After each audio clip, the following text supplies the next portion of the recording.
આપ જોઈ રહ્યા છો સ્પાર્ક ટુડે ન્યૂઝ। નડિયાદ શહેરમાં પ્રજાકીય સુવિધાઓને વધુ સશક્ત બનાવવા અને સ્વચ્છતા અભિયાનને વધુ વેગવંતુ બનાવવા માટે મહાનગરપાલિકા દ્વારા મહત્વપૂર્ણ પહેલ હાથ ધરવામાં આવી છે। વિશ્વ પર્યાવરણ દિવસના અવસરે નડિયાદના ધારાસભ્ય પંકજભાઈ દેસાઈ, મેયર મનીષભાઈ પટેલ તથા કમિશનર કિરણ ઝવેરી દ્વારા લીલી ઝંડી આપી ગુજરાત સરકાર તરફથી મહાનગરપાલિકાને ફાળવાયેલા 2 ગલી ટેપ ટેન્કર અને આધુનિક સાધનોથી સજ્જ ટ્રેક્ટરનું લોકાર્પણ કરવામાં આવ્યું છે। આ પ્રસંગે શહેરના સ્વચ્છતા અને સફાઈ કામગીરીને વધુ અસરકારક બનાવવા માટે નવીન સાધનોનો ઉપયોગ પણ કરાશે તેવી પણ આશા વ્યક્ત કરવામાં આવી છે।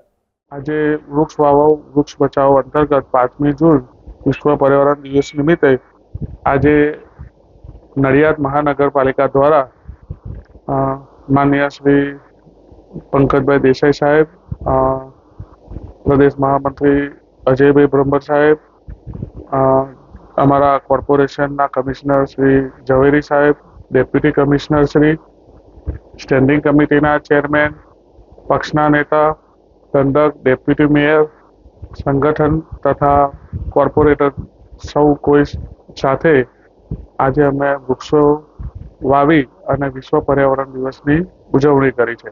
સાથે સાથે સંતરામ મહારાજના આશીર્વાદથી સંતરામ મહારાજના સાનિધ્યમાં એવા બાવરીમાં પણ મહારાજશ્રીની સાથે વૃક્ષારોપણ કર્યું છે અને આજે